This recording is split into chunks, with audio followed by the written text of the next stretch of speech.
I'm having a cheeky cup of sage tea on the roof today. Oh, that's really nice. All you've pretty much got to do to kind of move into the mindset of the magician, if you like, is to believe that absolutely nothing is incidental, nothing is an accident. Everything has some sort of meaning, everything is for you. The universe is speaking to you, and you can decipher that language. And I don't think you can walk around with that mindset all the time, because I think you'd be quite mad. I think it would be like permanently being on hallucinogenics. It's not my aim to adopt the mindset of the magician all the time, constantly, 24/7, 7 days a week. That's not what I want out of life. But I do want to be able to tap into it and access it when I want it, when I need it. And there's a difference between want and need. I think that for magical workings, or to kind of obtain something or achieve something or learn something, then I'd say it's probably a case of need. But there are other times where I'm just plain fucking bored and I just want to slip into the magician mindset and enjoy that feeling of madness and nonsense and excitement and possibility that comes from that. Phil Hine said that preparing to do ritual, like getting into the ritual mindset, is basically just preparing for something really fucking weird to happen to you. And I would agree with that. I think it's about that. You're opening yourself up to the possibility and the potential. You are saying, I'm wide open, I'm a receptacle for the chaos, aka God, aka the realm of possibility. Give me what you've got to give me. You know, I'm open, I'm wide open. I want to learn, I'm willing to let go of my preconceived notions. I'm willing to experience something I've never experienced before. I'm willing to be humbled in the face of something I've never experienced before. When I was a much younger witchling, I used to be very keen on this idea of my sparkly unicorn horn. And basically what this was this idea of a mindset that I would allow myself to slip into, where everything would be like a heightened state of reality, a heightened experience of reality, which was almost kind of surrealistic in its nature, which was basically just what I've now come to know as magician mindset. So it's basically a mentality that I would slip into where everything was of massive consequence, everything was to do with me, and everything that happened was a message for me. And I think that as we get older, if we practice magic for long enough, we actually slip in and out of this state organically. There are actually kind of more non-ordinary states, if you like, available to us more of the time, just because of the training that we've put our mind through. So for example, this is just a really simple example, you might unintentionally but very organically slip into a mindset whereby you're looking up at the clouds and you are scrying with them, you're seeing pictures in them, and you're feeling like those pictures are to do with you and your life and your experience on the planet, and you start interpreting them thusly. That would be what I would see as an organic slip into a state that for a lot of people would be either idle daydreaming or just something that they've never really done before, where they start to see it as kind of a little bit like the Truman Show, where everything is about you, everything concerns you, and the universe is speaking to you, and everything is of consequence. To me, that's the mindset of the magician, but I slip into and out of that quite organically at this point on my journey, and I'm sure a lot of people watching this video do as well. And that's something I think really exciting about getting yourself to a certain point in your advancement with what you're doing, is just purely that you will slip into and out of these, like the magician mindset basically, or what I used to refer to it when I was about 16 or 17 as the sparkly unicorn horn, which is where like I sort of used that as a way of activating my magician mindset. So I'd be walking down the street, just having a perfectly ordinary time, nothing going on, just basically walking to catch a bus or whatever. And I would suddenly decide out of nowhere that I really needed the answer to a specific question, or I wanted to know if a specific deity was wanting to get in touch, or whatever the fuck it was I wanted to know. I don't know, I'm 31 now, so I can't remember what was important to me back then. But I would imagine, and I would very clearly visualize this massive, sparkly, glittery unicorn horn growing out of my head. And it would get to like, it would be pretty sizable by the end, but it would just make me feel different. It would just slip me into something a lot more intentional and hyper realistic and everything just seemed to be of consequence after that point. It made sense, and I used to call it like throwing on my sparkly unicorn horn, and it would basically just be where I would pick up the telephone line to the universe, and I would say, okay, from now until I will it to be so, we're having a conversation. Tell me something, show me something. And then after that, I'd walk past a piece of graffiti that would say something, and I would go, whoa, that's totally a message. And then, you know, something else would happen. A car would go by and I would hear a song coming and out of the car, and the lyrics would be just so prophetic and so profound and so meaningful. And it is like taking a drug, for sure. And I definitely would like to limit my exposure to that mindset, but at the same time I want to be quite sure I can get in there anytime I want. And so I found, you know, a number of different keys that help me to get back in there quickly. And, you know, this is why some people are so keen on hallucinogenics, because they see like acid or mushrooms or whatever as the skeleton key. But I think it's really awesome that Peter J. Carroll noted, when I first started reading like Libanal and Psychonaut, I thought it was awesome that Peter J. Carroll noted that he didn't really feel like taking substances was the most efficient, the most highly controlled, or the most kind of advantageous way of achieving magician mindset. Actually, there are lots of other ways that you can do it that work far more to your advantage and can be just as trippy, but you have to kind of work like 10 times as hard to get the result. And I thought that was interesting. You know, that was a different way of looking at it than I had certainly believed up until that point. So I thought that was something really cool to consider, that actually if you want the magician mindset to be available to you at the drop of a hat any time of the night or day, and you want to be able to slip into and out of that mindset at will, then believing that you need to rely on any kind of substance to achieve the mindset of the magician is obviously, you're selling yourself massively short. There's nothing productive about that. There's nothing useful about that, really. So I think it's about finding different ways to throw on your sparkly unicorn horn or your magician mindset. And I've spoken about this before a long time ago on the channel.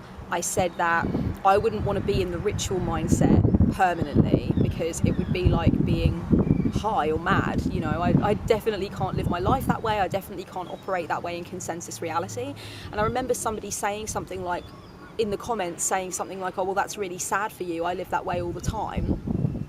And I thought to myself, I want to take that at face value. Like, I want to believe that that's what you're saying and just leave it at that. But a part of me thinks you've never really been in a true ritual mindset if you think you live like that all the time. Because, honey, if you lived like that all the time, you probably wouldn't be leaving a comment on my YouTube channel right now. Like, you know, it's a really intense, really kind of far out experience, and you couldn't live like that surrounded by people who are very much in consensus reality. Like, human beings often slip into and out of non-ordinary states of consciousness, like throughout the average day, I would say. Like, you know, we're obviously not always focused. We don't always have our eye on the prize. There are going to be lots of instances where we start daydreaming or fantasizing, or a flash of something goes through our mind and we go, whoa, what the fuck was that? Or, you know what I mean? And for example, the state between sleep and awake, where lots of weird things start to happen, where you feel like you're falling off a building, or you start remembering when you were 2 or whatever. Those things can happen, and the mind is very fluid and it's always dancing around like that, for sure.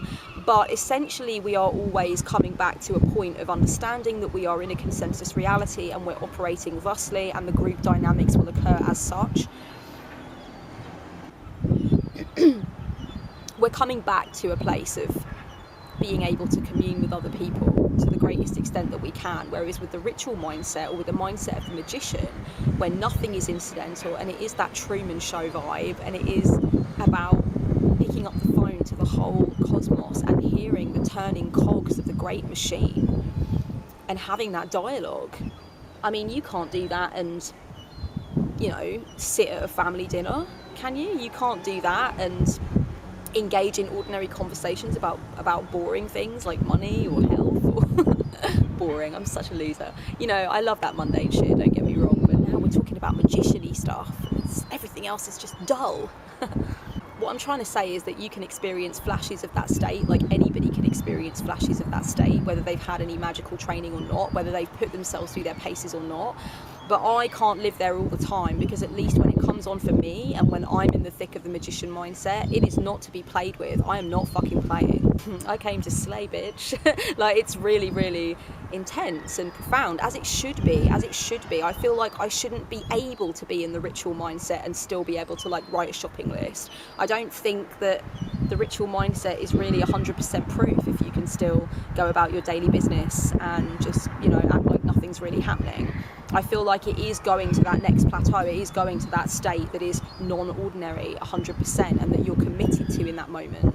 When I got a bit older and I discovered Peter J. Carroll and I read Liber Null and Psychonaut, I read a chapter, I think it was in Psychonaut, and it was called The Psychic Censor, and it was quite a short chapter. I think it was just a couple of pages. I hugely recommend Liber Null and Psychonaut, by the way. If anything that I'm saying is exciting you right now, or you feel like you want to know more, or you want to think more about what I'm saying, pick up Liber Null and Psychonaut by Peter J. Carroll.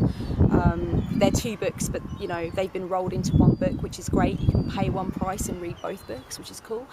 So he came up with this term, the psychic censor. I realised that what he was talking about was the sparkly unicorn horn, like putting yourself in that mode of thinking where nothing is incidental and everything is to do with you and everything is to do with whatever you're trying to achieve. Or, you know, you are a sponge suddenly taking on lots of cosmic information which is being downloaded at the exact time it needs to be downloaded, or you're open to other layers of communication and understanding that you previously were not. And Peter J. Carroll's point was that we are all trained to have the psychic censor on all the time. The psychic censor is basically what stops that mindset, or what stops that material from coming through. It's basically the garage door between you and like chaos, you know, whatever's on the other side, the realm of possibility, magic, God, death, infinity. It stops your more intense understanding of that, and it also presumably stops you from being able to fully use that. And I think the psychic censor is very much what I was thinking about when I was thinking about what I want to get out of by adopting like the sparkly unicorn horn. I want to lift the psychic censor. I want to open up to the mindset of a magician. Hang on a minute, let me get the book, because I'm just waffling on and Peter J. Carroll is so articulate and explains it so well. Hang on a sec. I got it. 162, page 162 in Psychonaut.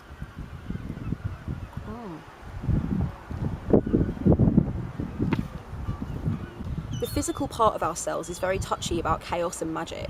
In fact, our mind bores these things, and there is a very powerful censor mechanism that prevents us from using or noticing all but a very small fraction of it. When people are presented with real magical events, they somehow manage not to notice. If they are forced to notice something uncontrovertibly magical, they may become terrified, nauseated, and ill. The psychic censor shields us from intrusions from other realities. It edits out most telepathic communication and reduces our ability to register significant coincidences or recall dreams. The psychic censor is not just put there out of divine malice. Ordinary physical life would be impossible without it. It would be like living permanently under the influence of hallucinogenics. The awareness level on which we are conscious of thinking and being emotional is given the greatest degree of protection by the censor, and many magical techniques are designed to draw consciousness away from this level. The robotic level on which we perform automatic tasks is less well protected. In a state of absent-minded preoccupation, strange flashes of almost subliminal perception may occur, but the censor often acts to prevent these from fully entering awareness. So what he's saying here is that our ego state, what we think of ourselves, what we think of each other, what we think of what we're doing, that state is the most well protected by the psychic censor. That is the state that we need to be in, basically, in order to navigate external reality, consensus reality, conversations with other people. And that is what is most protected by the censor, which comes down and like cuts off the sparkly unicorn horn, like it totally kind of puts black spray paint over the third eye, as I think Bill Hicks once said about television. It does that, it protects, and it protects so that you can get on with your life. The robotic state, that's the state in which we perform our mundane tasks, the tasks that we can do basically without thinking. That state is slightly less well protected by the psychic censor. So basically what he's saying is that while you're doing something tedious or ordinary, like brushing your teeth or tying your shoelaces or something like that, where you're filing at work, you know, something that really doesn't engage your ego that much. It's just something you're doing. It's almost like your body's on autopilot. That state is slightly less well protected, and that's why we succumb to daydreams. We go into the trance state. You know, we really can have flashes of subliminal magical brilliance. We can be put in touch for a split second with things that we could later really get to grips with in the ritual mindset, in the mindset of the magician, where we fully give ourselves over to it and we intend to kind of like leave the train, if you like, and go a-wandering through the backwaters of the psyche. But if we're just in that moment sort of having a flash of it, then it will normally just be a flash of it, and then the psychic sensor will very quickly shut down. The psychic sensor will like grab hold of it and go, whoa there, hang on a minute there, kid, get back on your horse, you're not going for a walk over there today, that's peyote land. If this barrier can be overcome, an almost maddening volume of telepathy, short-term precognition and improbable coincidence can be perceived. The Gnostic level of concentration or ecstatic excitement is the least protected by the censor, because in this level much of the mind is silenced. Consequently, most effective magical systems have developed one or more methods of entering this level deliberately. When we talk about the Gnostic level, we're talking about the level where we actually let go of the reins. We want to disconnect from the idea of ourselves as what we perceive that we are. We want to go somewhere else. We want to park up and have a look around. We want to really go somewhere different. And when he says that most magical systems have come up with methods of getting us to the Gnostic state, he's talking about stuff like, you know, shamanic drumming, kind of crazed, like heady trance-like dancing, meditation, mantras, creative visualization, the ingestion of empathogens or entheogens. He's talking about those things, like ways of getting to that other state so that the biggest load of stuff can come in, the flood of precognition and a deep sense of being connected to the earth and everything that we don't know about the universe, the sense of timelessness, weightlessness, ego death, where all of that lush, delicious, strange, textured material called chaos can start to flood through, it can pour through, because the psychic sensor has been shot to shit. And that is what I live for, that is what I love. I love that feeling of the psychic sensor being a distant memory, like a dot on the horizon, and me realising that I have access to all this other shit. Could I live there all the time? Would it be wise to live there all the time? I don't think so. Would I be able to bring back anything from my time there if I was always there? No. I feel like I wouldn't be able to make videos like this if I was constantly trying to have my magical unicorn horn on, if I was constantly going for that, you know, magical mindset, the mindset of the magician. Nothing is incidental, everything is the Truman Show, everything's talking to me all the time. I don't think I'd be able to bring back these little kind of like shards of my experience and my thoughts if I wasn't coming back to a sense of center. But with chaos magic, in the end, it's about realizing that you can leave yourself behind for a while and remember where you left yourself so that you can come back. It's like taking your shoes off somewhere in the desert and having a way to navigate your way back to where they are. Or like walking through a portal in the desert and thinking, oh, I need to remember this portal is here so I can get back to the beach. And that's part of what magical training is about. That's part of what the experience is really for. I hope that this has been useful.